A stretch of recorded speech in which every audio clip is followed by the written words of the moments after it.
This is Deputy Russ Halloway, Kiowa County Sheriff's Department, badge number 447. It's May 18th, 2024, 11:47 p.m. I'm recording this on my personal phone because dispatch is down, county servers are down, everything's down. The EF for that hit us 6 hours ago took out the cell tower, the power grid, half the damn town. I'm documenting what I'm seeing because someone needs to know what happened here before it spreads. I've been a deputy for 9 years, seen plenty of tornado aftermath, seen bodies, seen what wind does to people when it catches them in the open. This isn't that. The tornado touched down at 5:32 p.m., right on top of the AgriGen research facility, 3 miles outside Greensburg. That place has been here since 2019, big federal contract, something about disease-resistant livestock agricultural biosecurity. They kept to themselves, employed maybe 40 people. Good jobs for the county. Nobody asked too many questions about what they were actually doing in there. The facility's gone. I mean, completely obliterated. When the tornado passed, there was just foundation and twisted rebar. The main building, 3 stories, reinforced concrete, torn apart like cardboard. Debris scattered across a 5-mile radius. Most of it ended up in Greensburg itself, population 847. Was 847. Don't know the current count. I was in the station basement when it hit. Me, Sheriff Webb, and dispatch operator Linda Kowalski. Shit, I said no generic names. Linda Kowalski, that's her real name, I can't change it. The freight train sound, the pressure change that made your ears pop, the building shaking. Lasted 90 seconds. Felt like an hour. When we came up, downtown Greensburg looked like a war zone. The grain elevator twisted in half. Moore's Pharmacy just gone. Not destroyed, gone. The Baptist church's steeple driven through the roof of the credit union across the street. Cars flipped. Trees debarked. You know the drill if you've ever seen tornado damage. But the weird shit started at 6:15 p.m., 43 minutes after touchdown. First call came from Tommy Bridger. He was a paramedic with Kiowa County EMS. They'd set up triage at the high school gymnasium, one of the few buildings still standing. Tommy was treating survivors. Said he had a woman, early 30s, found in the wreckage of her home on Sycamore Street. Compound fracture of the left femur, bone punched through the skin. Extensive lacerations. He'd started in 4, administered morphine, was prepping her for transport to the hospital in Dodge City. Then he watched the bone move, not like muscle spasms or shock tremors. The bone fragment pulled itself back through the torn skin and realigned. The wound edges crawled together. Tommy said it looked like time-lapse video of healing, but it was happening in real time. Took maybe 3 minutes for a compound fracture to seal up completely. The woman was conscious through it, screaming. Said it felt like being burned from the inside. I told Tommy he was in shock, that he'd imagined it. Adrenaline does weird things, but he insisted badge number, years of service, completely sober. Said 2 other EMTs witnessed it. Said the woman's other injuries were healing too. The lacerations closing up, bruising fading while they watched. Sheriff Webb and I headed to the high school. Got there at 6:41 p.m. The gymnasium had maybe 60 people in it, injured, homeless, scared. Tommy met us at the door. He looked like he'd seen a ghost. Took us to the woman. Her name was Angela Priest. I knew her, she taught 2nd grade at the elementary school. Lived alone in a small house on Sycamore. The house had taken a direct hit. When they pulled her from the debris, Tommy said she should have been dead. Now she was sitting up on a cot, staring at her left leg. The leg that had a bone sticking out of it 30 minutes ago. The skin was smooth, pale like new skin but completely intact. No wound, no scar, just a faint discoloration where the break had been. "Deputy Halloway," she said when she saw me. Her voice was steady, too steady for someone who'd just been through that. "Something's wrong with me." I knelt down next to her cot. "Angela, Tommy says your leg was broken, badly broken." It was. I felt it. I felt the bone go through. She touched the spot on her thigh. It hurt worse than the break when it healed, like my body was on fire. "That's not possible," Sheriff Webb said. He's 56, been sheriff for 12 years. Seen everything Kansas can throw at you. This was outside his experience. Bones don't heal in minutes. I know. Angela looked at her hands. They were covered in dried blood, her own, but the skin underneath was unmarked. But look, she held up her palms. There'd been deep lacerations there when they found her. Tommy confirmed. Now nothing, just blood residue. I was in the kitchen when it hit, Angela said. The wall came down on top of me. I remember the pain. I remember lying there, unable to move, thinking I was going to die in the dark. Then the first responders pulled me out. And somewhere between then and now, my body just fixed itself. Are you feeling okay otherwise? I asked. Standard question. Useless question. Nothing about this was standard. I'm cold, she said. Really cold. And hungry. I'm so hungry it hurts. Tommy brought her a protein bar from the emergency supplies. She ate it in 4 bites, barely chewing. Asked for another. Ate 3 more in quick succession. Her hands were shaking. Tommy, I said, pulling him aside. Anyone else showing symptoms like this? He nodded toward the other side of the gymnasium. Derek Paulson, crushed pelvis, internal bleeding. Should have been dead when we found him. Now he's walking around asking for food. And Liz Brennan, she had a piece of rebar through her abdomen. Clean through. We pulled it out, expecting her to bleed out in seconds. Wound sealed up before we could even apply pressure. How many? So far? 5 confirmed. Maybe more we haven't noticed yet. Tommy's radio crackled. He still had battery, but only local communication worked. The other EMT was asking for him. We're documenting everything, but Russ, this isn't medical. This is something else. At 7:12 p.m., Angela Priest attacked another survivor. She'd been sitting quietly on her cot, eating her way through half the gymnasium's emergency rations. Then she stood up, walked across the room, and tackled 16-year-old Brett Halverson. Just blindsided him, started biting his shoulder through his shirt. Took 3 of us to pull her off. She was strong, way stronger than a woman her size should have been. She fought us, teeth snapping, making these sounds that weren't quite human.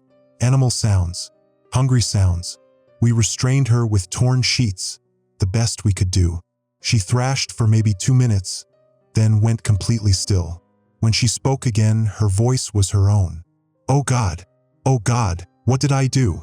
She was crying. I couldn't control it. I was so hungry and he smelled like food and Brett was bleeding from bite wounds on his shoulder and neck. Nothing life-threatening, but the skin was broken in maybe 6 places. We cleaned the wounds, bandaged him up. He said he felt fine. Shaken but fine. That was 7:12 p.m. By 7:45 p.m., Brett's bite wounds had completely healed. By 8 p.m., he was attacking people too. Sheriff Webb called it. We've got an outbreak. I don't know of what, but we need quarantine protocols. Now, we separated the healed survivors, 6 of them by that point, into the high school's cafeteria. Locked the doors. They didn't resist. Between the violent episodes, they were lucid, terrified of what they were becoming, but lucid. Angela kept apologizing. Brett was crying, asking what was happening to him. It's the debris, Tommy said. He was studying one of Brett's healed bite marks under a flashlight. Has to be.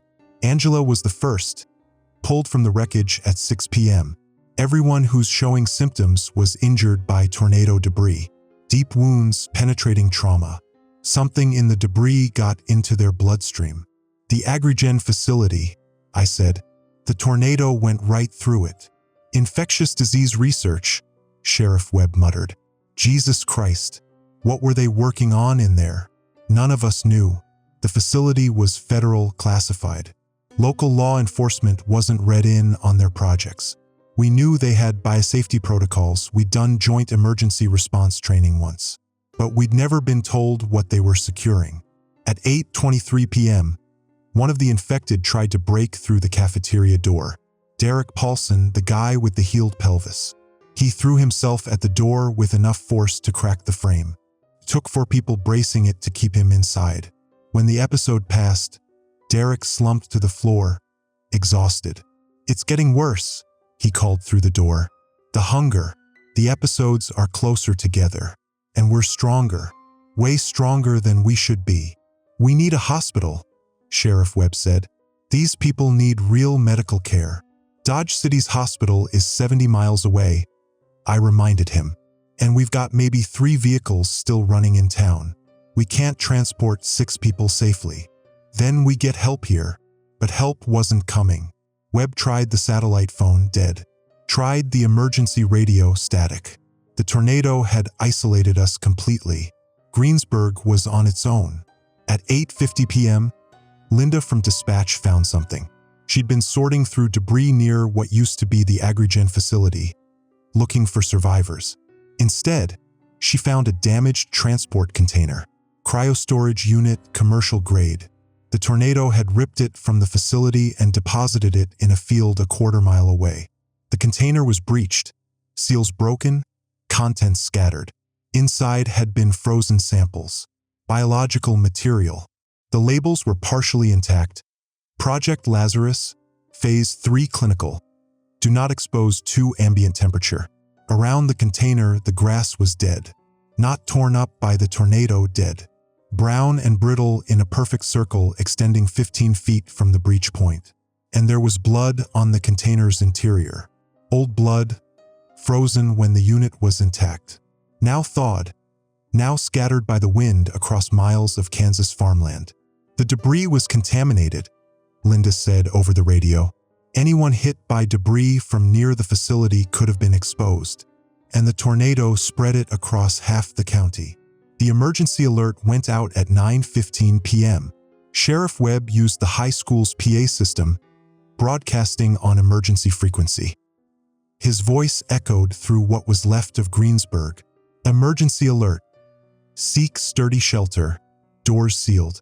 Do not approach bodies exposed to debris. Repeat. Do not approach bodies exposed to debris. This is not a tornado warning. This is a biological contamination event. By 9:30 p.m., we had 14 infected in the cafeteria. 2 more had been found in the rubble with healing wounds. Sheriff Webb made the call to seal them in. It was cruel but necessary. The violent episodes were increasing. Derek had tried to break through the door 3 more times. Angela had bitten herself, tearing into her own arm during an episode, then watched it heal in minutes. "We're not human anymore," she said through the door. Her voice was calm, resigned. "Whatever was in those samples, it's rewriting us. Our bodies heal, but our minds are going. The hunger is all that matters now. Soon we won't even have the lucid periods between episodes. We'll just be, what? Monsters. We'll figure this out," I told her. I didn't believe it. "Don't let us out," she said. "No matter what we say, no matter what sounds we make, when we're fully turned, we won't be asking. We'll just be trying to feed."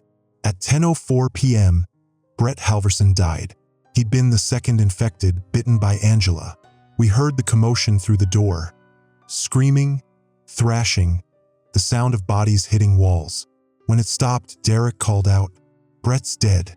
He just seized up and died." But his body's still moving. We opened the door just enough to see inside. Brett's corpse was on the floor, surrounded by the other infected. They were backing away from it. The body was twitching, then jerking, then it stood up. Brett Halverson stood up with a broken neck. His head was at an unnatural angle. He shouldn't have been able to stand, let alone move, but he did. He turned toward the other infected and attacked. This time they fought back. 5 people trying to restrain 1 dead teenager. They managed it barely, held him down while his body thrashed with impossible strength. "He's not breathing," Angela yelled. "No pulse. He's dead, but he's still moving. The infection doesn't need a living host," Tommy said beside me. His voice was hollow. "It's reanimating dead tissue." We sealed the cafeteria door, used furniture, filing cabinets, anything heavy. The sounds from inside were inhuman. Brett's corpse trying to feed, the infected trying to hold him back while their own hunger drove them toward violence. At 10:47 p.m., We lost Linda. She'd been checking on survivors in the northern part of town when someone attacked her. A man we'd pulled from the wreckage earlier, walking wounded, nothing serious. He must have been exposed to contaminated debris through a minor cut. By the time the infection manifested, he was unsupervised. Linda's radio cut off mid-scream. We found her at 11:03 p.m. She was alive, bleeding from bite wounds on her arms and face. The man was gone, vanished into the ruins. Linda was conscious, begging us to help her. "It burns," she said. "Oh God, it burns." Her wounds were already healing. We brought her back to the high school, put her in the cafeteria with the others. She was crying, apologizing, saying she didn't want to become one of them. But there was no choice. The infection was irreversible. We'd learned that much. By 11:30 p.m., we had 19 infected in quarantine. The cafeteria door was bulging from repeated impacts. The infected were getting stronger or more coordinated or both. The lucid periods were shorter. Most of them had stopped talking altogether, just throwing themselves at the barrier during episodes. "We can't hold them," Sheriff Webb said. "He was 60 yards old today, birthday during the apocalypse. That door won't last the night." "Then we evacuate everyone else," I said.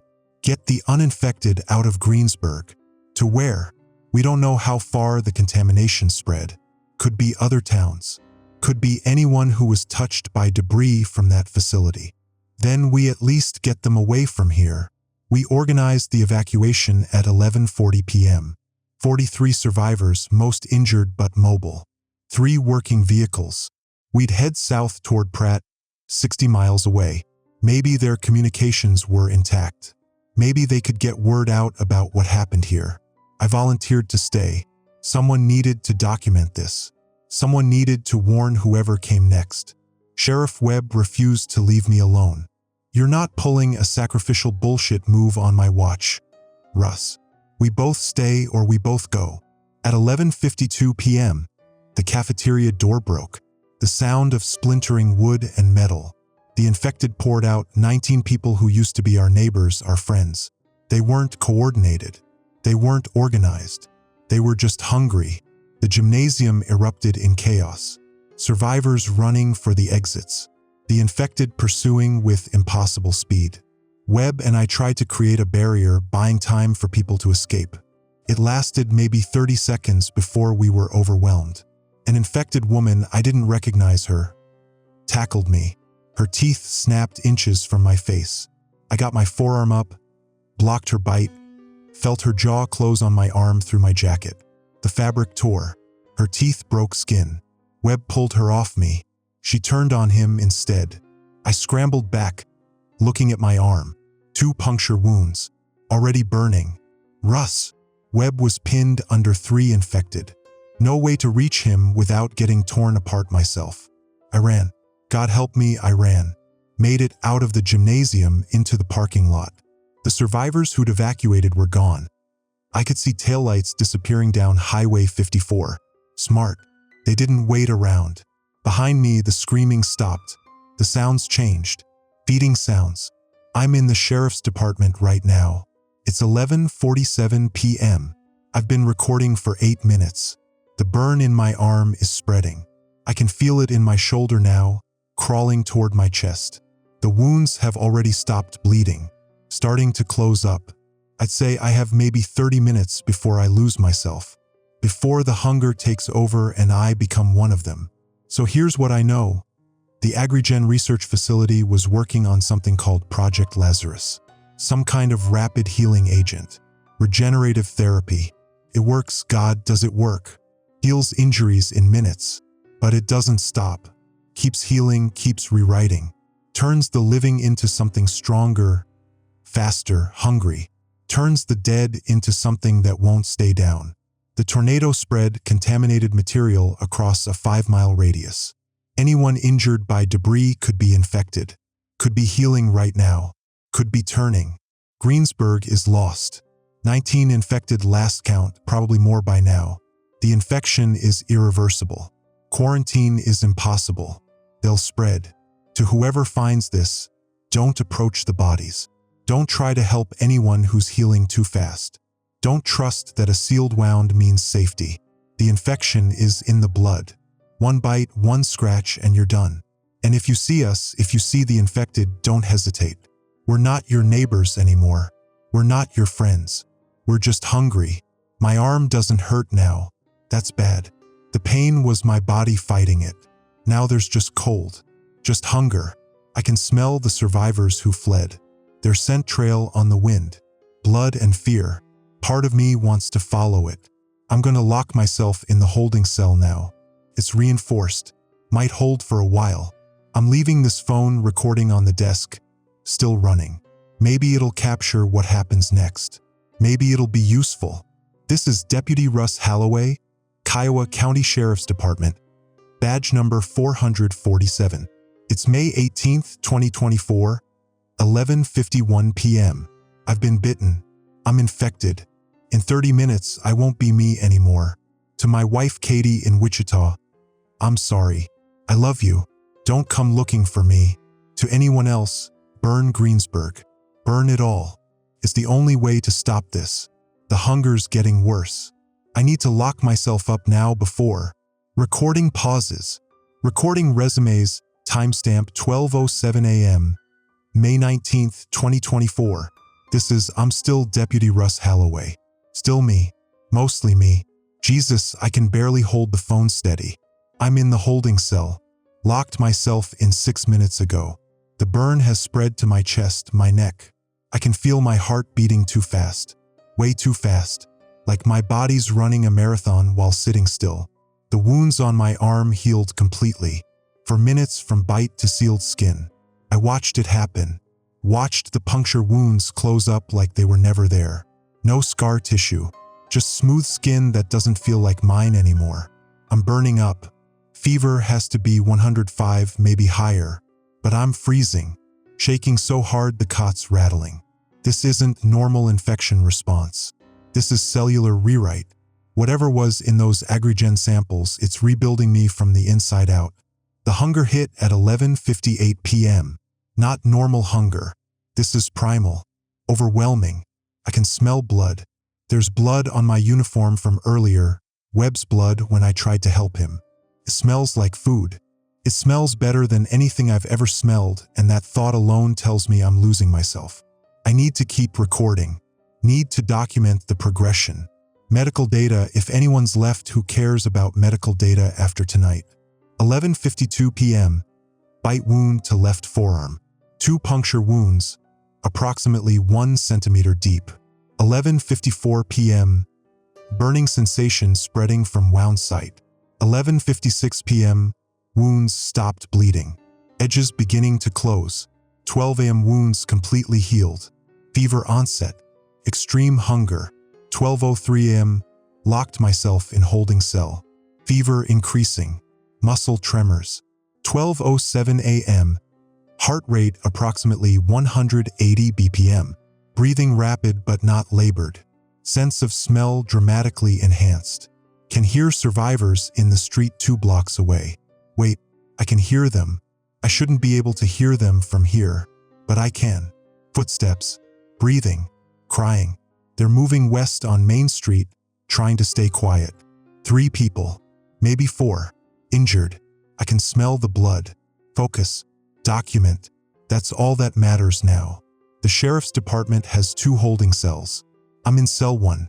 Steel bars, reinforced door, designed to hold drunk drivers and disorderly conduct cases. Not designed to hold whatever I'm becoming. I can feel the strength building in my muscles. When I grip the bars, they creak. That shouldn't happen. Through the window, small, 6 inches by 8 inches, reinforced glass. I can see Main Street, or what's left of it. The tornado took the facades off most buildings. Some are just rubble. Fires started in the debris on the east side of town. No one to put it out. It'll burn until it runs out of fuel. Movement in the street. 3 infected. I recognize one, Derek Paulson, the guy with the healed pelvis. He's hunting. They're all hunting. Moving from wreckage pile to wreckage pile, searching for survivors. When they catch a scent, they freeze. Then they move so fast it's almost too quick to track. Derek just covered 20 yards in maybe 2 seconds. Found someone hiding in what used to be the hardware store. Pulled them out. I can hear the screaming. Can't see what's happening, but I can hear it stop. The hunger surges when I hear the feeding. My mouth is watering. I'm pressing myself against the back wall of the cell, as far from the bars as I can get, but I want to be out there. I want to hunt. This is stage 2. Has to be. Stage 1 was the healing, rapid cellular regeneration, wound closure, enhanced metabolism. Stage 2 is the rewrite, enhanced senses, increased strength, loss of higher reasoning. The hunger overwhelming human ethics. How long until stage 3? Until I'm like Brett Halverson, dead but moving? Or is that a separate progression, infection, postmortem, reanimating tissue? Need more data. Need. The pain's starting again. Different this time. Not burning. This is bone deep. Skeletal. Like my bones are growing, expanding, restructuring. I'm curled up on the cot, trying not to scream. If I scream, they'll hear me. The infected will hear me and they'll come. 12:14 a.m. Pain in skeletal system. Possible bone density increase. Muscle mass increasing. Can see it happening. My forearms are visibly larger than they were 10 minutes ago. Uniform sleeves are tight. This isn't natural growth. This is forced adaptation. The infection is optimizing me for hunting, for feeding. Katie, if you somehow hear this, I told you not to come. I'm begging you. Stay in Wichita.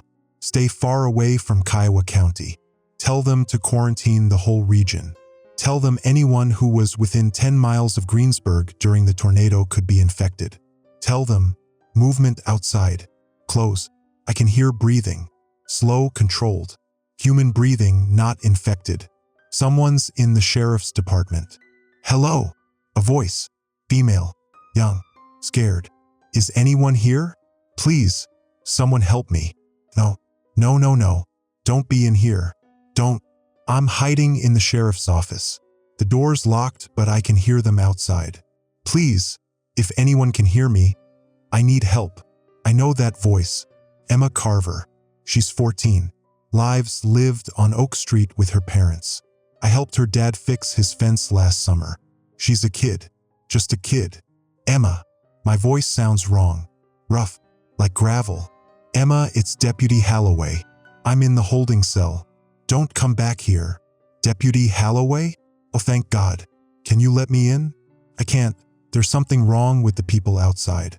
They're attacking everyone. I saw them kill Mr. Henderson and he got back up. He's dead, but he's walking in. Emma, listen carefully. You need to get out of the building. Right now. But you're here. You can protect me. Please, I'm so scared. I can't protect you. I'm infected. Do you understand? I was bitten. I'm turning into one of them. You need to run. Silence. Then, you're lying. You're trying to scare me into leaving so I don't slow you down. But I won't. I'll be quiet. I'll do exactly what you say. Just don't leave me alone out there. The hunger surges again. Stronger this time. She's 50 feet away. I can smell her. Young blood. Uninfected blood. My hands are gripping the cell bars hard enough that the metal is leaving imprints in my palms. Emma, I'm barely controlling my voice. I need you to listen. In approximately 10 minutes, I'm going to lose control. When that happens, if you're still in this building, I will try to kill you. I won't want to.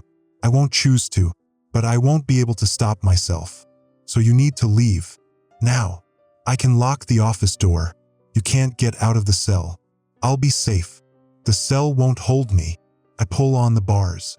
They groan. A weld cracks. You hear that? I'm getting stronger. Soon I'll be strong enough to break through. Please, Emma. Run. More silence. Then footsteps. Not running away. Coming closer. Toward the holding cells. What are you doing? I'm shouting now. Get back. She appears in the doorway. 14 years old. Covered in dust and blood that might not be hers. Holding a piece of rebar like a weapon. She looks at me through the bars and her eyes go wide. Your eyes, she whispers. They're different. I can see my reflection in the metal desk bolted to the cell wall. My pupils are dilated, completely black. The veins around my eyes are visible, dark lines spreading from the orbital sockets. I look like something from a horror movie. Stage 2, I tell her. The infection is progressing. Emma, please. You have maybe 5 minutes before I tear through these bars and hunt you down. I don't want to, but I won't have a choice. She's crying. I don't have anywhere to go. My parents were at the Baptist church when it collapsed. I saw them carried out. They were hurt so bad. I tried to follow the ambulance, but then everything went crazy and people started attacking and I ran. I've been hiding for hours. I'm so tired. I can't run anymore. Then hide. Find somewhere defensible and lock yourself in. But it can't be here. What about you? I'm already dead. I just haven't stopped moving yet. Emma looks at me for a long moment. Then she nods. Okay, I'll go. But Deputy Holloway, thank you for warning me, for staying human long enough to warn me. She turns to leave, gets 3 steps.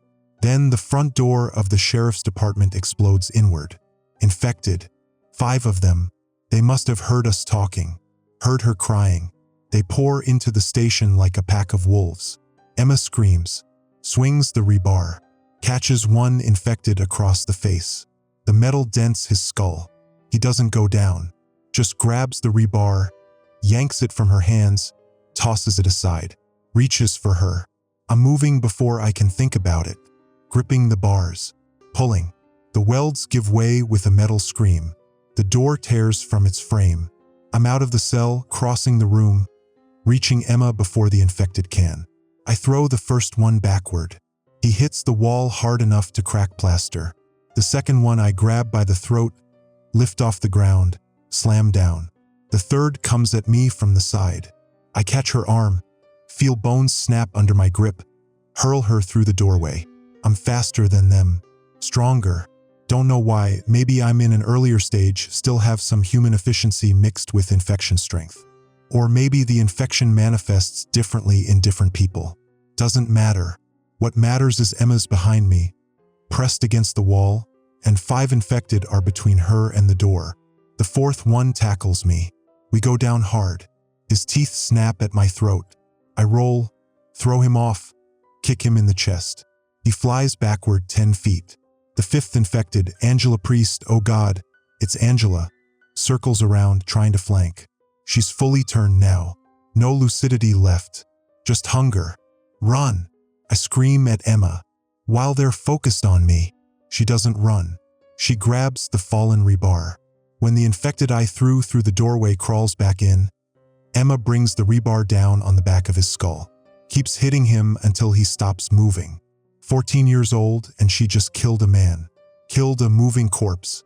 Same thing now. The infected I put through the wall rushes me again. I sidestep, grab his arm, use his momentum to send him crashing into Angela. They tangle together, fall. I grab Emma's hand. Now, move. We run. Out of the station into the street. The fire on the east side has spread. Half the town is burning. The smoke is thick enough to taste, but the flames provide light, and in that light I can see them. The infected. Dozens of them, maybe 50. They're spreading through Greensburg like a plague, pulling survivors from hiding, feeding, spreading the infection further. Where do we go? Emma's voice is breaking. Where's safe? Nowhere. Nowhere's safe. The infection is everywhere. But I can't tell her that. Can't take away her hope. The water tower, I say, on the south edge of town. Climb up. They can't reach you there. What about you? I'll buy you time. But, Emma, I'm stage 2, maybe stage 3. The hunger is eating me alive. Every second I'm near you, I have to fight not to attack you. You've seen what I can do. You know what I'll become. So you climb that tower and you stay there until dawn. Until you can see if anyone's coming to help. And if no one comes, you run. You run south and you don't look back. She's crying again. This isn't fair. No, it's not. But it's what we've got. The water tower is 4 blocks away. The infected are everywhere, but they're focused on easier prey. We move through the shadows, staying low. I can hear them hunting, can smell blood on the wind. The hunger is constant now. Background noise. I'm ignoring it through sheer willpower, but that willpower is eroding. We're halfway there when Derek Paulson steps out of the darkness. He's fully turned. Stage 3, maybe. His eyes are completely black. His mouth is ringed with blood. When he sees us, he doesn't rush forward. He stops, tilts his head, like he recognizes something. "Russ," he says. His voice is wrong, layered, like multiple voices speaking in unison. "You're like us now." "Not yet," I say, put myself between him and Emma. "Not all the way. You will be. Soon. Why fight it? The hunger is better than human fear. The strength is better than human weakness. We're improved, perfected. Join us. By eating everyone who isn't infected? That's not perfection. That's extinction." Derek smiles. His teeth are red. Evolution. The weak die. The strong adapt. We're the future, Russ. You're already becoming the future. I can smell it on you. Stage 2, almost stage 3. Another hour and you'll understand. I understand now. You're a monster wearing Derek Paulson's face. Derek Paulson died when the infection rewrote his genes. I'm what replaced him. What will replace you? What will replace everyone? He moves. So do I. We collide in the middle of the street. He's strong, stage 3 strength, but I'm faster. Still have human strategy, human technique. I dodge his first swing, counterpunch, feel his ribs crack. He doesn't flinch. Grabs my arm, yanks me close. His teeth snap toward my neck. I headbutt him. Once, twice. His nose breaks. Blood pours down his face. He's still smiling. "You hit like one of us now," he says. Laughs. "Feel it, Russ? Feel how good it is." I do. God help me, I do. The strength feels right. Natural. Like I've been weak my whole life and finally I'm complete. The thought terrifies me more than Derek's teeth. Emma screams. I turn. 3 more infected coming from the east. They've caught our scent. "Go!" I shove Derek backward, sprint toward Emma. Grab her hand. We run. The water tower is 1 block away. The infected are closing in from multiple directions. 20 of them. 30. They're converging like they can communicate, like they're coordinating. Maybe they are. Maybe stage 3 brings a hive awareness. More adaptation. More evolution. We reach the water tower at 12:34 a.m. It's a standard elevated tank, 150 feet tall, with a ladder running up the side. Emma starts climbing. I stand at the base facing the infected. Derek's in front. The others spread out in a semicircle. They're not rushing forward. They're waiting. "Last chance," Derek says. "Join us willingly, or join us when the hunger finally wins." "How long did you fight it?" Ask. "Before you gave in?" "I didn't fight. Why would I? This is better. No more pain. No more weakness. Just purpose. Hunt. Feed. Spread. Simple. Pure. Sounds like hell. Sounds like you're afraid of what you're becoming. He's right. I am, because I can feel it happening. The hunger isn't background noise anymore. It's foreground. It's everything. Emma's above me on the ladder, climbing higher, and I can hear her heartbeat, can smell her sweat. My mouth is watering. "I'm stage 2, I tell Derek. Maybe early stage 3. I've got maybe 30 minutes of humanity left. But I'll spend those 30 minutes making sure you don't get to her." Noble. Pointless. But noble. Derek gestures to the others. "Take him." They rush forward as one. I meet them head on. The fight is brutal. I'm outnumbered 10 to 1, but I'm faster, smarter.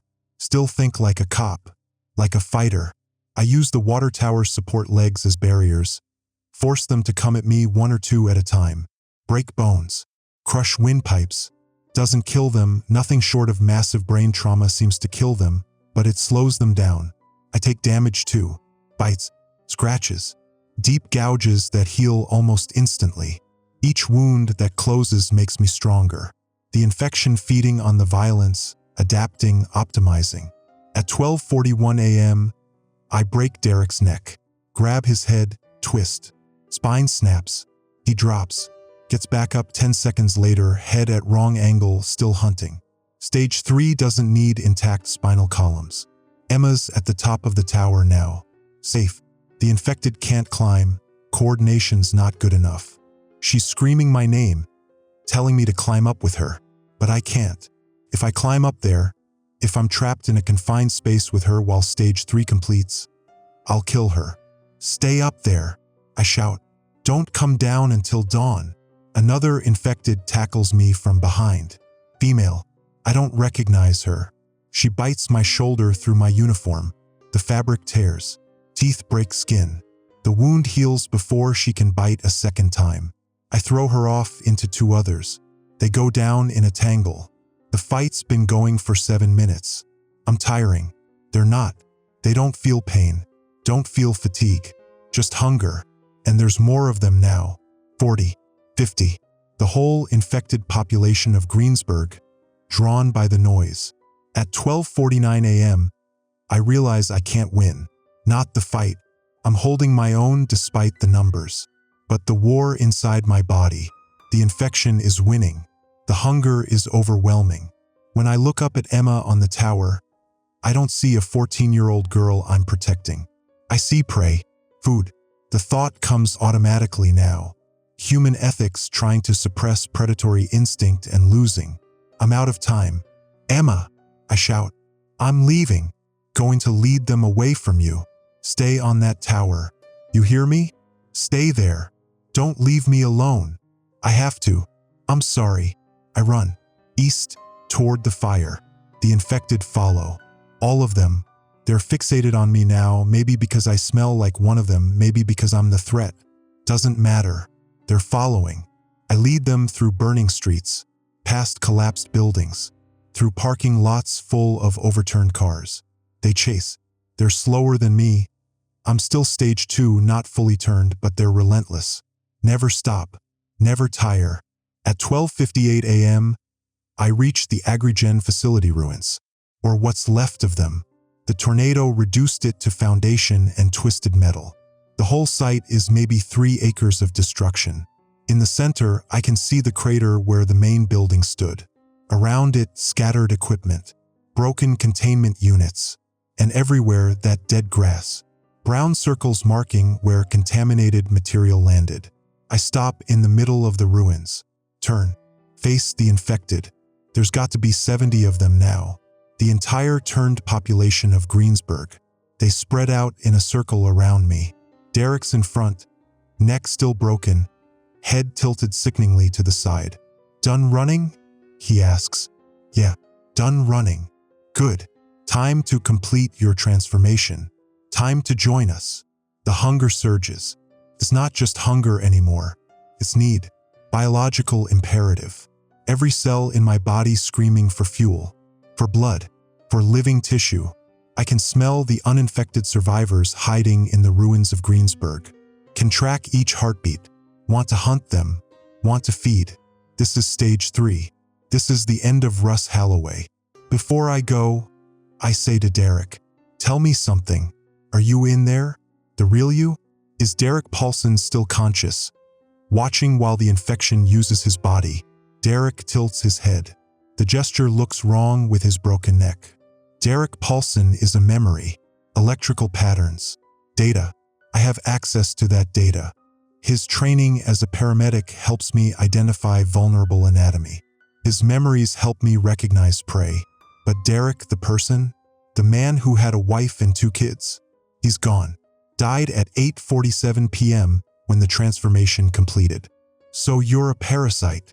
We're evolution. Humanity 2.0. Better in every way. Except you can't create, can't build, can't do anything but consume. You're not evolution. You're extinction. Derek's smile widens. Semantics. Now stop talking. Accept it. Let go. The hunger will guide you. He's right. The hunger will guide me. It's guiding me now, telling me where the survivors are, how to hunt them efficiently, how to spread the infection optimally. The infection has its own intelligence, its own purpose. I think about Katie, my wife. Safe in Wichita. Hopefully safe.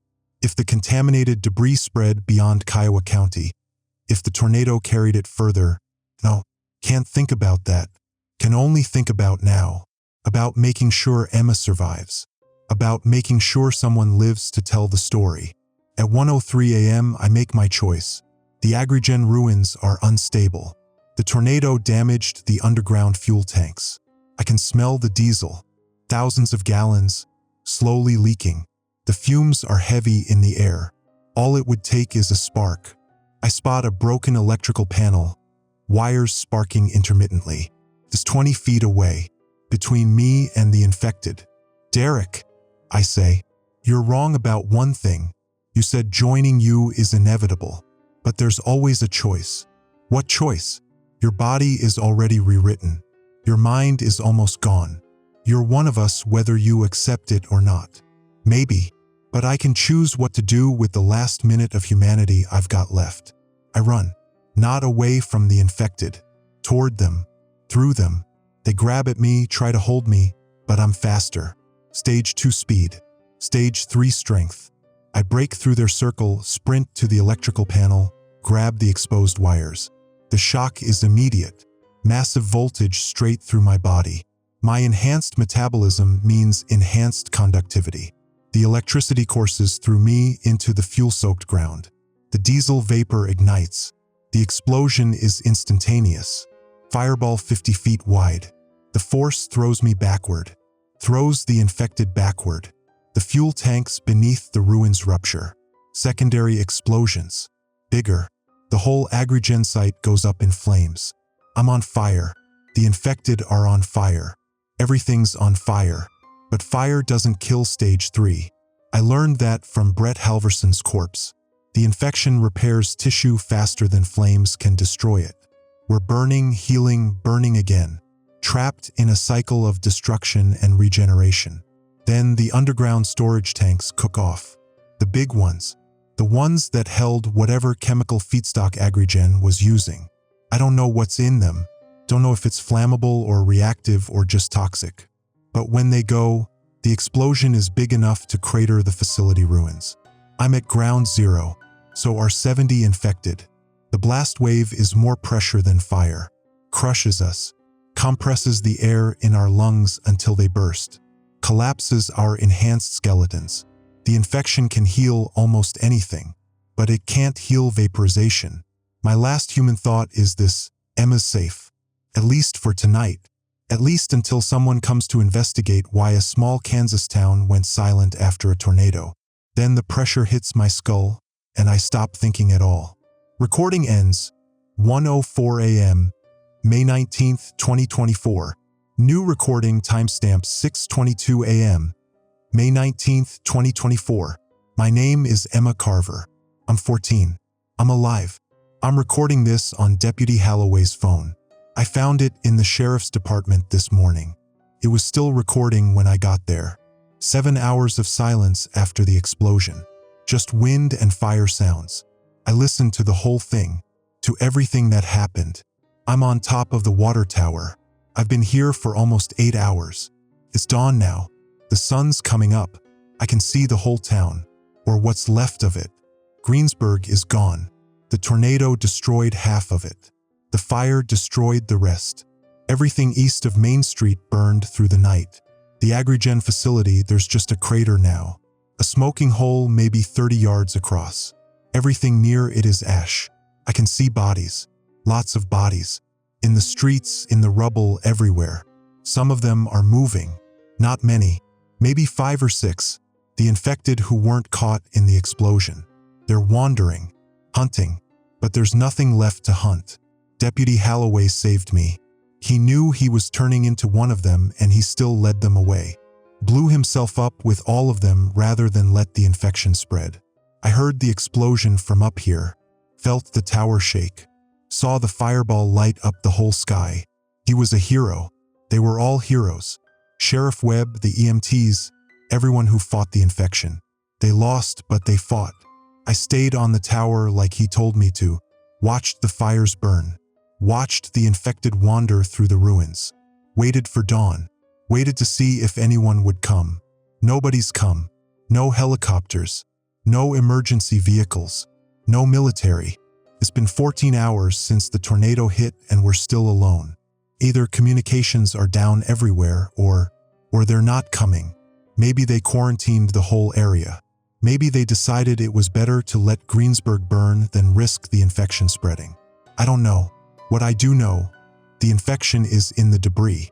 Anyone hit by debris from the Agrigen facility could be infected.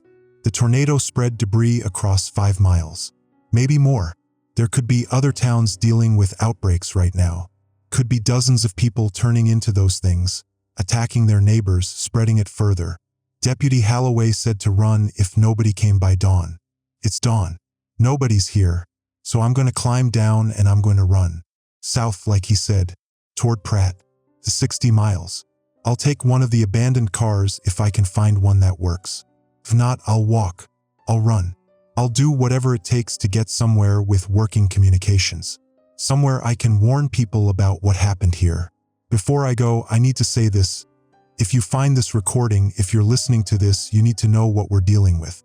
This isn't a normal disease. It's not a virus you can cure with medicine. It's genetic rewrite, cellular optimization. Once it's in your bloodstream, there's no stopping it. Stage 1, rapid healing. Wounds close in minutes. Broken bones realign. Seems like a miracle until you realize it's preparation for Stage 2. Stage 2, physical enhancement. Increased strength, speed, senses. Hunger begins. Loss of impulse control. This stage can last anywhere from 30 minutes to a few hours. Deputy Holloway lasted almost 90 minutes. Others turned faster. Stage 3, complete transformation. Human personality erased. Only hunger remains. Enhanced physical abilities continue to develop. Coordination improves. Strength increases. Pain response eliminated. And they don't need to be alive. Brett Halverson was dead and his body still hunted. There's no cure. There's no treatment. Only containment. And based on what I saw last night, containment means burning everything. The infected. The debris. The whole contaminated zone. Burn it until there's nothing left to spread the infection. I know how that sounds. I know what I'm asking for, but I was there. I saw what those things do. I saw my second-grade teacher tear someone apart with her bare hands. Saw my neighbor get his neck broken and keep walking. Saw Deputy Holloway fight the infection until the very end and still lose. The only reason I'm alive is because he chose death over transformation. Chose to blow himself up rather than let himself become one of them. If he could make that choice, if he could sacrifice himself to contain the infection, then whoever hears this needs to be willing to make the same choice. Burn Greensburg. Burn everything within 10 miles. Make sure nothing escapes. I'm going to leave this phone here on the water tower. Maybe someone will find it. Maybe they'll listen. Maybe they'll understand what needs to be done. If they don't, if the infection spreads beyond Kiowa County, I don't want to think about that. My name is Emma Carver. I'm 14 years old. I'm from Greensburg, Kansas, and I'm the last survivor of the tornado outbreak. I'm going now, going to run, going to warn whoever I can find. To my parents, I love you. I'm sorry I couldn't save you. I'm sorry I couldn't even look for you. But Deputy Holloway said to run, and I'm going to listen. To anyone who finds this, don't make the same mistakes Agrigen made. Don't play God with diseases. Don't create things you can't control. And if you find infected, if you find people who heal too fast, who act too strong, who look at you like you're food, don't hesitate. Don't try to save them. Just run. Recording paused. Recording resumes. Timestamp 6:44 a.m. I'm at the base of the tower. I climb down. The streets empty. Bodies everywhere but none of them moving. I think the fire got most of them. The ones who survived are somewhere else. Hunting. I found a car. Old pickup truck, keys still in it. Tanks half full. Enough to get me to Pratt if the roads are clear. I'm putting Deputy Holloway's phone in the glove compartment, leaving it recording. If I don't make it, if something happens to me on the road, maybe someone will find the truck. Find the phone. Hear the story. There's something I need to say. Something Deputy Holloway said in his recording that I can't stop thinking about. He said the infection has its own intelligence, its own purpose, not like human intelligence, more like programming, biological imperative, hunt, feed, spread, optimize. What if that's not a side effect? What if that's the point? AgriGen was a federal research facility. Project Lazarus, Deputy Holloway called it. Regenerative therapy, rapid healing. Sounds like military application. Sounds like they were trying to create super soldiers. Enhanced human beings who could heal from anything, fight harder, never tire. But they lost control. The therapy didn't stop at healing. Kept going. Kept optimizing. Turned healing into transformation. Turned soldiers into predators. And then the tornado hit. And the tornado spread their research across half the county. Like the universe was punishing them for their arrogance. For thinking they could control something like that. Now it's loose. Now it's spreading. And I don't know if anyone can stop it. I'm starting the truck now. Engine turns over. Thank God. Small miracles. I'm heading south on Highway 54. If I see other vehicles, I'll flag them down. Warn them. Tell them to stay away from Greensburg. Tell them to call the military, CDC, whoever handles biological disasters. If I don't see anyone, I'll just keep driving. Keep going until I find help or run out of gas. To whoever finds this, remember Greensburg. Remember what happened here. Don't let it happen anywhere else. My name is Emma Carver. It's May 19th, 2024, 6:47 a.m. I'm leaving Greensburg now.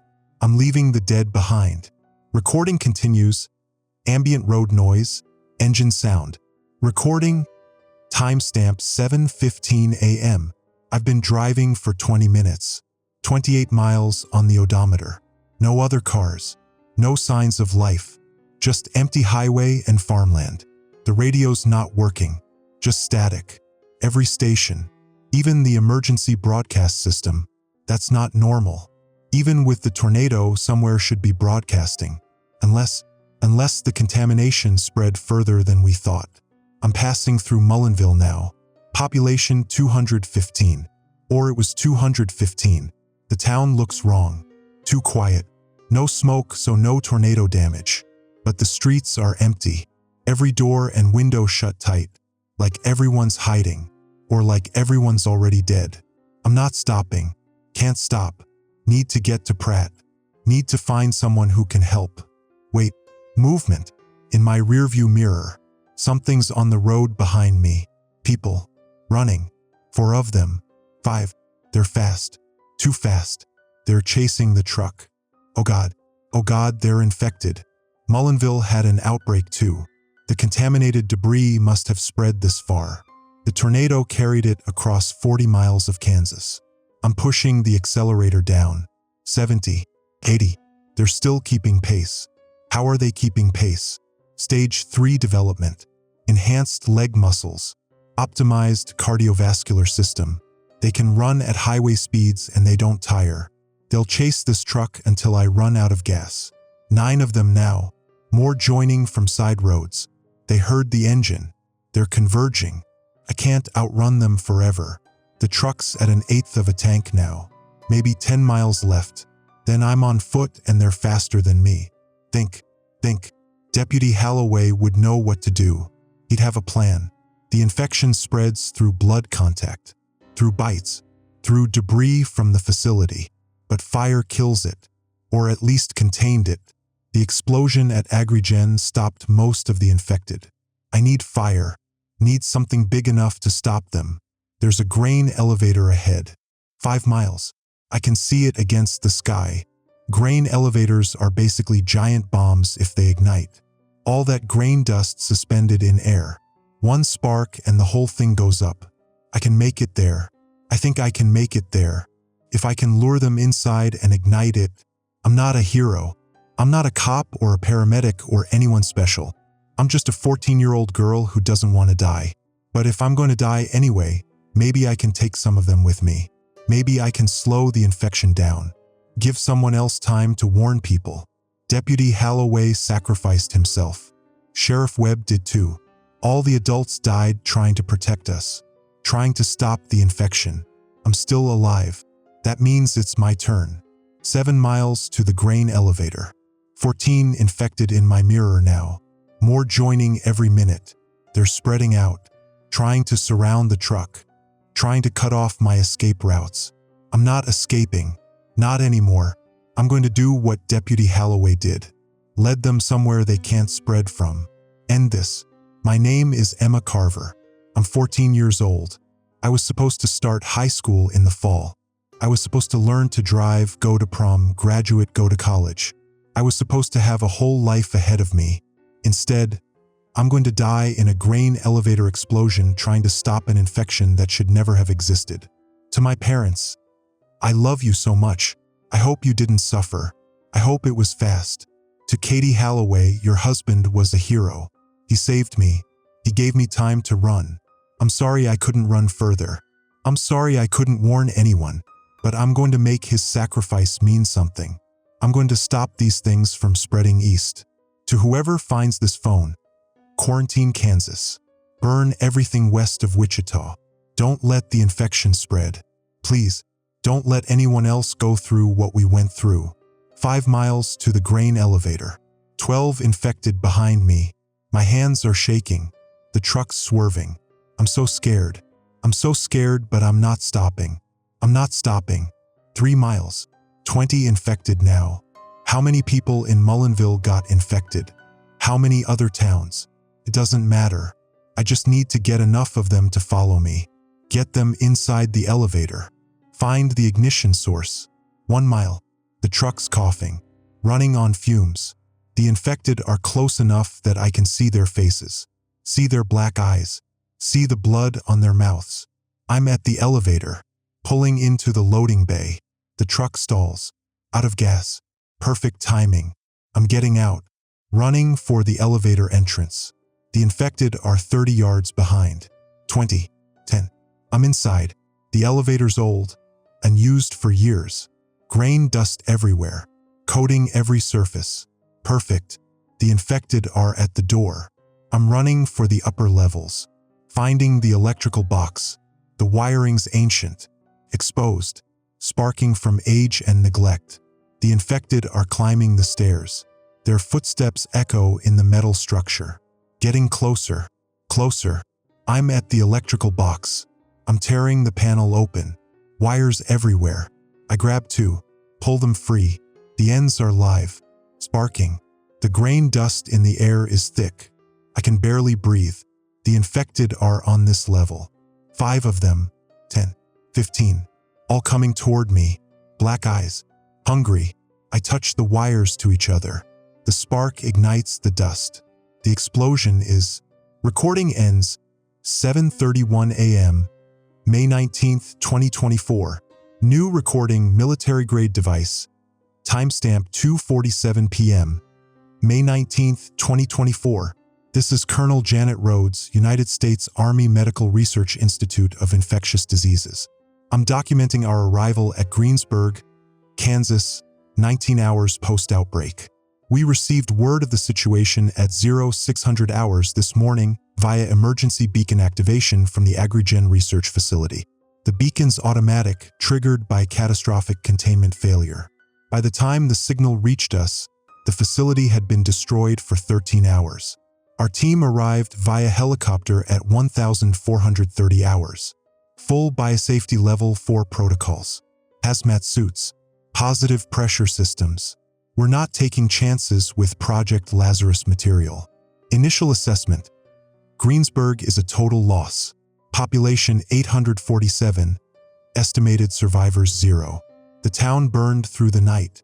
Between tornado damage, fire, and outbreak casualties, there's nothing left to save. We found the first infected at 1,445 hours. Stage 3, male, approximately 60 years old. He was wandering through the ruins, hunting. When he saw us, he attacked. Standard small arms fire didn't stop him. Took sustained fire to the brainstem to achieve cessation of motor function. The body continued attempting to move for 17 seconds after brain death. Muscle memory. cellular activity independent of central nervous system control. We've found 43 infected so far. Most are in advanced stage 3. Several are post-mortem reanimations. Corpses with massive trauma that should have prevented any movement. But Project Lazarus doesn't need intact biology. It just needs enough tissue to animate. The Agrigen crater is our primary concern. We've detected residual radioactivity. Not dangerous levels, but enough to suggest the facility's underground labs contained isotope markers for tracking the viral vector. The explosion spread those markers across a 2-mile radius. We can follow the contamination pattern, and the pattern shows spread beyond Greensburg, Mullinville, 28 miles east. We sent a scout team at 1,500 hours. They found a destroyed grain elevator and significant infected population. Estimated 40 to 60 stage 3 individuals. The grain elevator explosion appears to have been deliberate. Someone lured infected inside and detonated it. We found remains of approximately 15 infected in the rubble. Buckland, 35 miles southeast. Radio contact at 1,520 hours. Town is under siege. They have uninfected survivors barricaded in the high school. Infected population estimated at 30 to 40. We're mobilizing relief. Pratt, 60 miles southeast. No contact. We're assuming outbreak until proven otherwise. The contamination zone is wider than predicted. The EF4 tornado carried Project Lazarus material across at least 40 miles of Kansas farmland. Every town in that corridor is at risk. Every person who was outside during the tornado. Every person who came in contact with debris. We're implementing full quarantine protocols. Military cordon, 50-mile radius. No one in, no one out. CDC is coordinating with state government.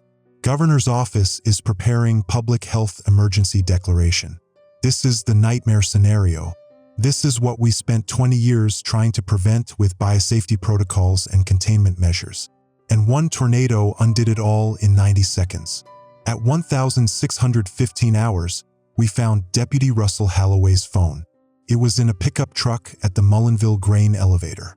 The truck was registered to the Carver family of Greensburg.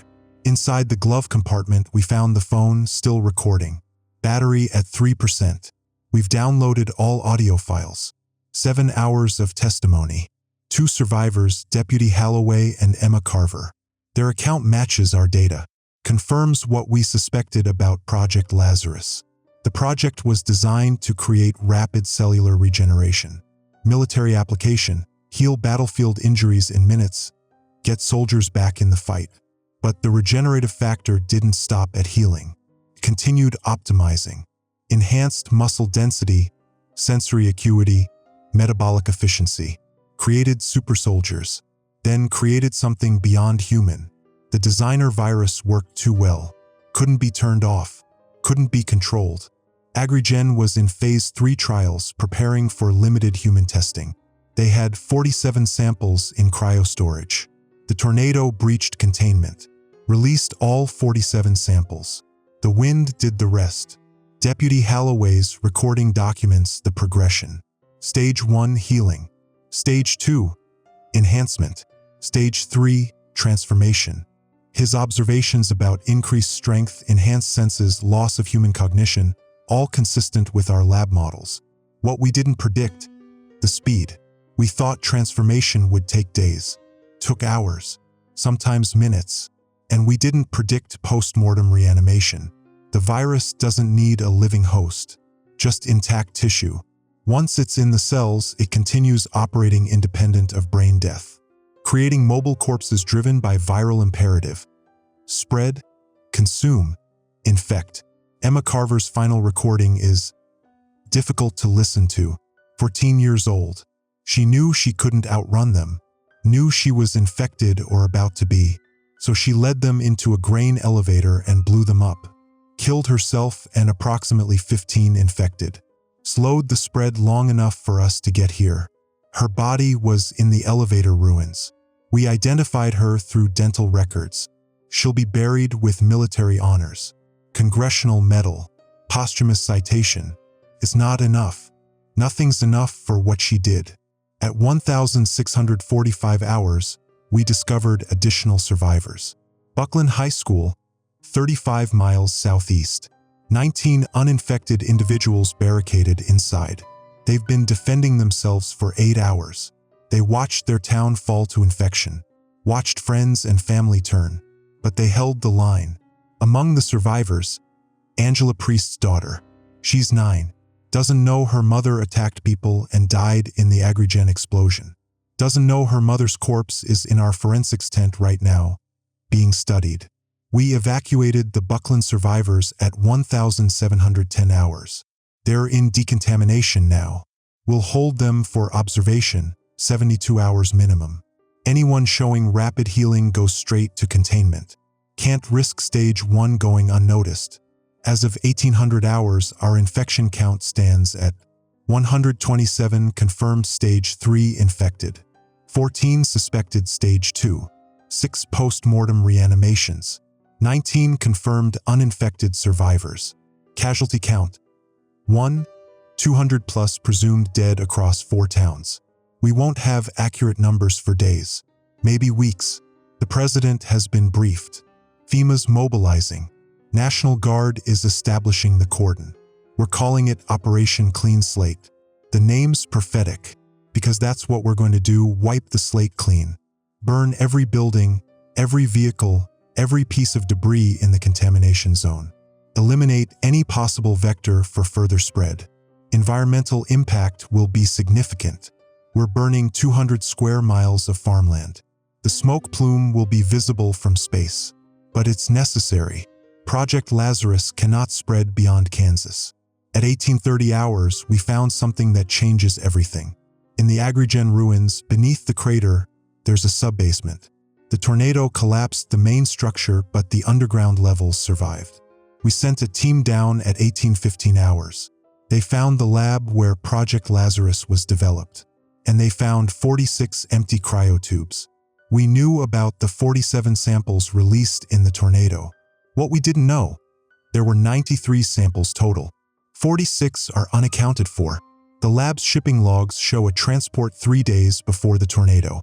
46 samples sent to Fort Detrick, Maryland, for Phase 4 testing. But Fort Detrick has no record of receiving them. The transport never arrived. We don't know where those samples are. We don't know if they're secure or breached.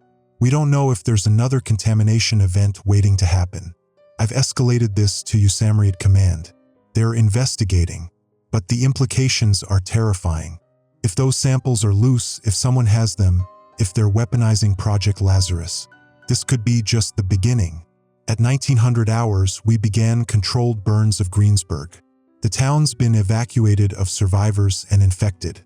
Now we're erasing it. Fire crews working in coordinated zones. By midnight, there won't be anything left. Just ash and char and memories. Emma Carver's phone is in evidence now, but I've listened to her recordings. All of them. Her voice at the end, terrified but determined. She knew she was going to die, chose it anyway, chose to protect people she'd never meet. She was 14. She should have had a whole life. Instead, she got 1 day of horror and a death that most adults couldn't face. The Carver family is gone. Parents died in the church collapse. Emma died in the grain elevator. No siblings. No extended family in Kansas. She's the last Carver. The last voice from Greensburg before we burned it down. I'm recommending her testimony be classified. The details of Project Lazarus need to stay contained. But her story, people should know. Should understand what government research creates when it goes wrong. Should understand the cost of playing God with genetics. At 2000 hours, we received reports of infection in Dodge City, 60 miles from Greensburg, outside our projected contamination zone. Patients presenting at the hospital with rapid healing, enhanced strength, violent episodes. Sound familiar? The quarantine zone is expanding. 50 miles wasn't enough. We're going to 75, maybe 100. However far we need to go to contain this. Project Lazarus was supposed to save lives, supposed to be the future of combat medicine. Instead, it's turned southwest Kansas into a war zone, and we're not winning. This is Colonel Janet Rhodes, USAMRIAD, signing off at 20:47 hours. If you're listening to this later, if you're trying to understand what happened here, remember, it started with a tornado, a natural disaster compounding a man-made one. Nature and hubris in perfect catastrophic alignment. And it's not over. Not by a long shot. Recording ends. New recording. Civilian device. Timestamp June 8th, 2024. 11:15 p.m. My name is Dr. Patricia Vance. I'm a virologist with the CDC. I'm recording this on my personal phone because official channels have been compromised. I don't know who to trust anymore, but I need to document what I've discovered. What's really happening with Project Lazarus? It's been 3 weeks since the Greensburg outbreak. The official story is that a tornado destroyed an agricultural research facility, releasing harmful chemicals that caused mass casualties. Environmental contamination. Tragic accident. The burn zone is under federal quarantine while cleanup continues. That's the story for public consumption. The truth is worse. The infection didn't stop at Kansas. We have confirmed outbreaks in 6 states now: Missouri, Oklahoma, Nebraska, Colorado, Arkansas, New Mexico. The tornado's debris field was wider than anyone predicted. Or that's what we're supposed to believe. I've been analyzing the outbreak patterns, the vector models. Something doesn't add up. The infections are appearing in locations that weren't touched by tornado debris, in cities that weren't anywhere near the contamination zone. The spread pattern doesn't match natural disaster distribution. It matches deliberate seeding. The 46 missing samples. The ones shipped to Fort Detrick that never arrived. I think they did arrive, just not at Fort Detrick. I think someone intercepted them.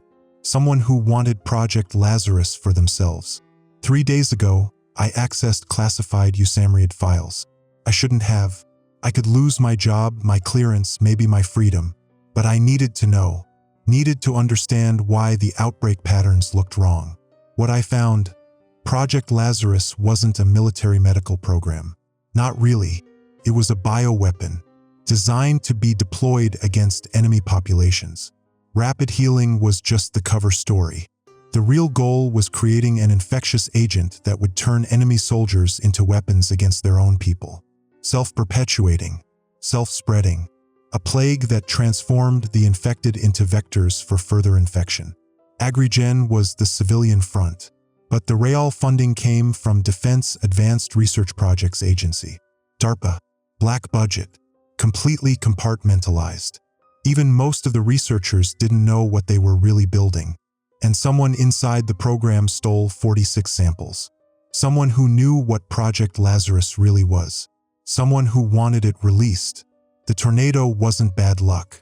It was opportunity, the perfect cover for deliberate release. Blame nature, blame accident, blame anything except intentional deployment of a bioweapon on American soil. I've tried to report this, tried to go through proper channels, but every time I do, my reports disappear, get classified above my clearance level, or I get reassigned to different projects, away from Lazarus. Away from the truth. 2 days ago, my lab partner was found dead. Car accident, they said. Brake failure. But I know, she was looking into the same inconsistencies I was. She was asking the same questions. And now she's dead. I'm next. I know I'm next. That's why I'm recording this. Why I'm uploading it to every cloud storage service I can find. Embedding it in dead drop sites. Sending it to journalists, activists, anyone who might listen.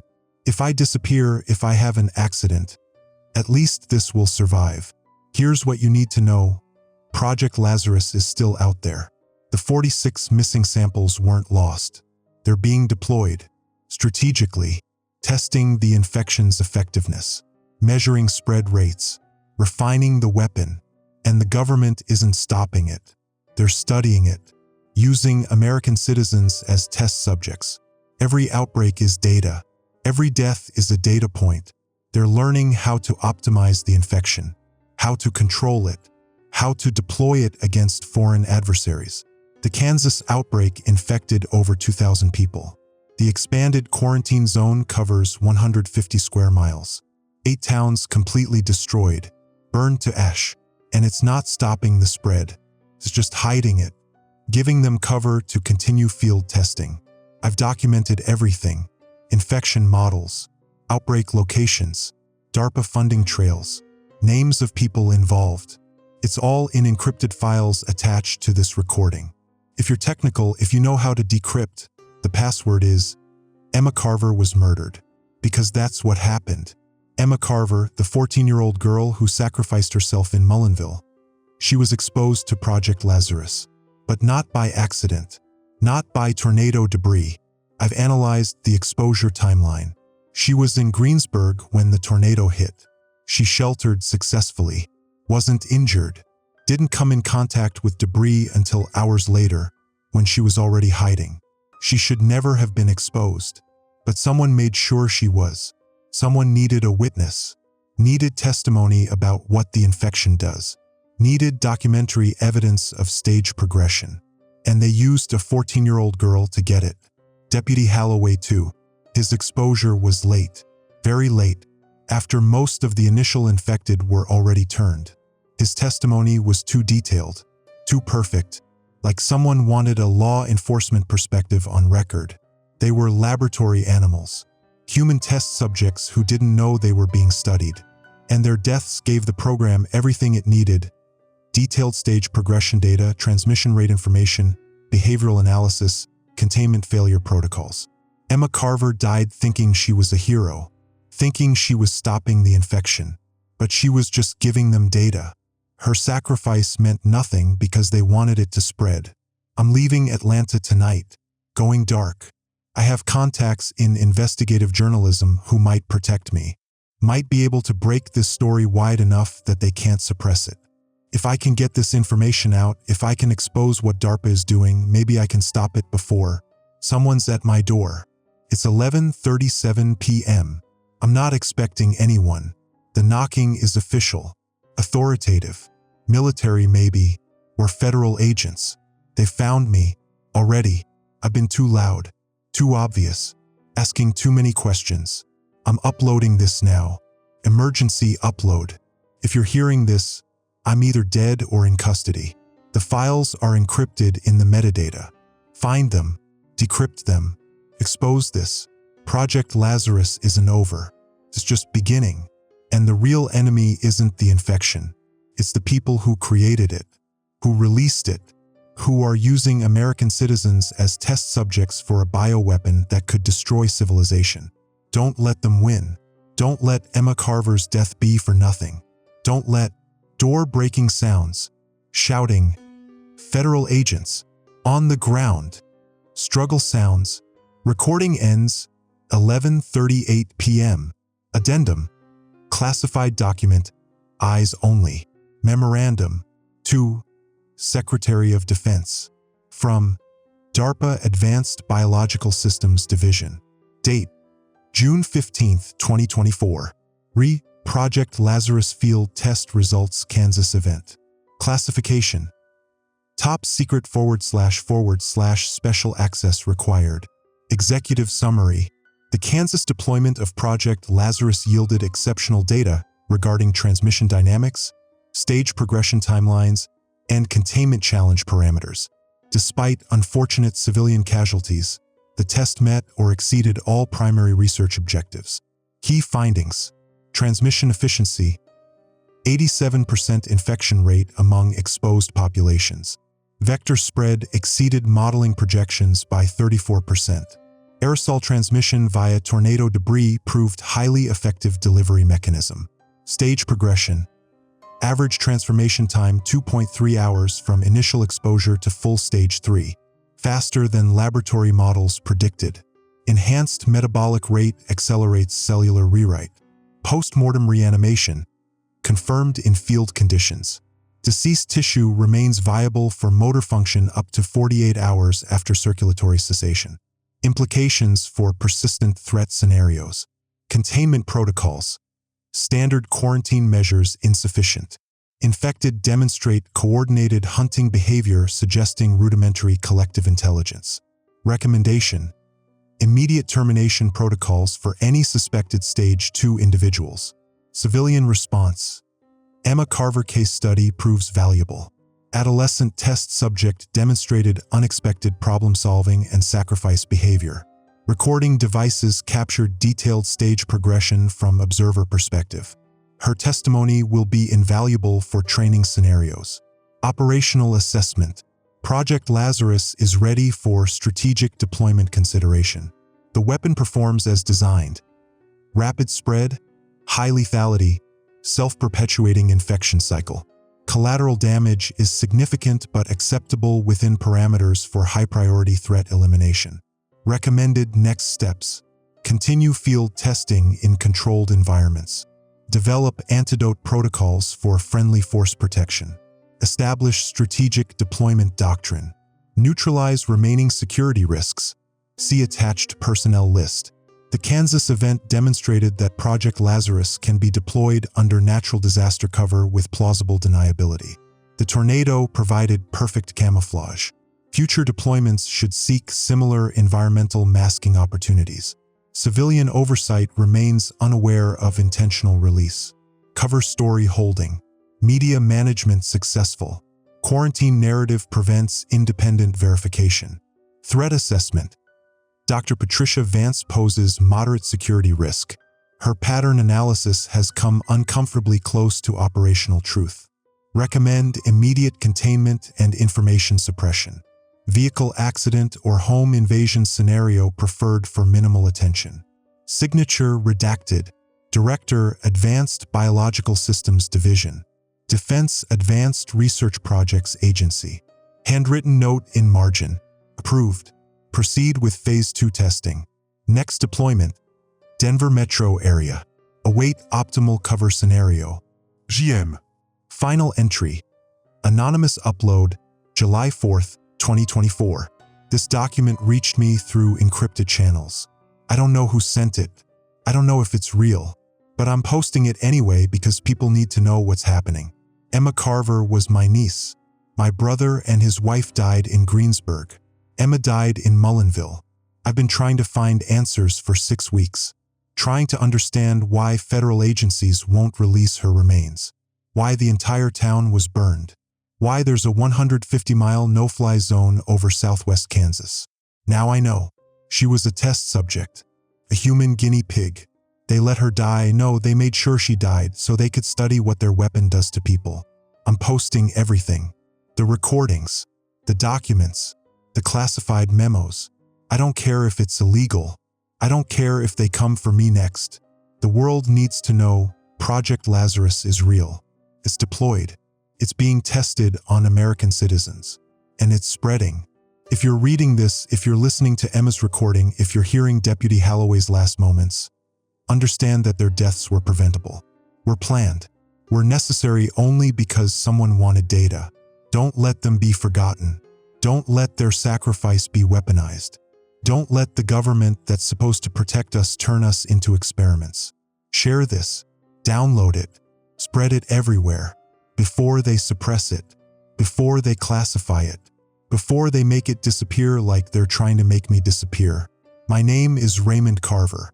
I'm Emma's uncle, and I'm not going quietly. They killed my family to test a bioweapon. Now everyone's going to know. Upload complete. 47 mirrors, 23 countries, 892 initial downloads. System notification.